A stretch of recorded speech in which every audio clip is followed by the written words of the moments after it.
Бәріне сәлем, менің каналыма қош келдіңіздер. Бүгін сіздерге песочный жұмсақ, өте дәмді болып шығатын самсаның қамырымен жасалу әдісімен бөліскім келіп отыр. Видеоны соңына дейін қарауға кеңес беремін. Арнаға тіркеліп, комментариялар жазып кетіңіздер. Ал ендеше кеттік. Мен ұнымызды ыдысқа салып аламыз. Енді салқын майымызды, менде бұл закрама деген сары май, сіздер өз қалауларыңыз бойынша кез келген майды қолдансаңыздар болады. Майымызды үккіштен, яғни теркадан өткізіп аламыз. Майымызды арасында осылай ұнға ұнатып отырыңыздар. Майымызды үккіштен өткізіп болған соң, онымен жақсылап қолмен араластырамыз. Енді осының үстіне бір жұмыртқа толығымен, ал екінші жұмыртқаның ақ уызын ғана саламыз. Сарысы бізге самсаның бетіне жағуға керек болады.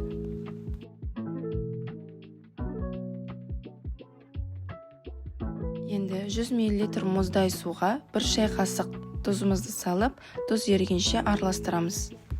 Тұзды суымызды ыдысымызға құйып, бір қалыпты қылып, қолмен қамыр елей бастаймыз. Егер майыңыз жақсы болса, қамырымыз суды көп қажет етпейді. Бұл оңға да байланысты, оны әртүрлі болады. Оны қамыр елеп жатқан кезде көз мөлшеріне қарайсыздар. Қамырымыз дайын болды, осындай жұмсақ болып шығады. Енді осы қамырымызды 15-20 минутқа тоңазытқышқа салып қоямыз. Қамырымыз тоңазытқышта тұрғанша начинкасын жасаймыз. Ол үшін бізге шамамен 200 грамм тартылған ет, немесе өздеріңізге ұнайтындай етті ұсақтап турап жасауға болады. 2 жуаны ұсақтап, кубиктап тураймыз. Дәміне қарай тұз, бұрыш, өзіңізге ұнайтын дәмдеуіштер қосуға болады.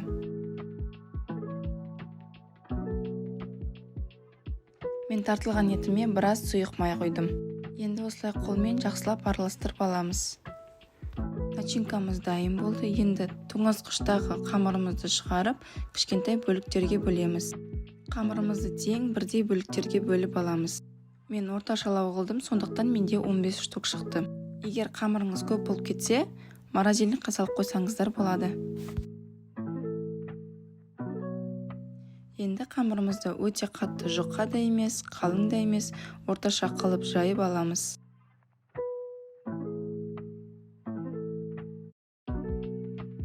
Қамырымыздың ортасына начинкамызды саламыз. Енді видеода көрсеткендей, бірінші екі жақ бетін қосып аламыз. Содан кейін шетінен бастап түйіп бастаймыз.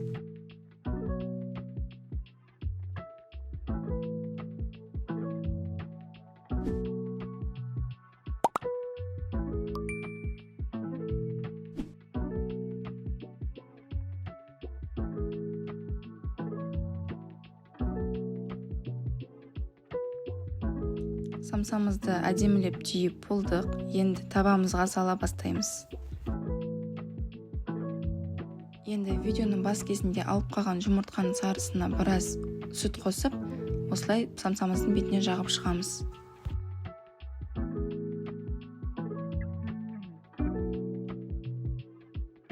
Өз қалауларыңыз бойынша осылай самсаның бетіне кунжут сепсеңіздер болады. Енді қызып тұрған пеште 180 градуста 25-30 минуттай пісіріп аламыз. Біздің самсамыз дайын. Осылай әп-әдемі қызарып пісіп шықты.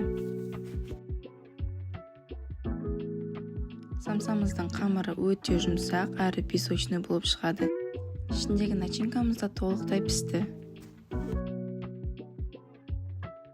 Менің кішкентай көмекшім екеуміз самсамызға дегустация жасап жатырмыз. Осы рецепт бойынша жасап көріңіздер. Сіздермен бірге болған Дилара және Нұрай.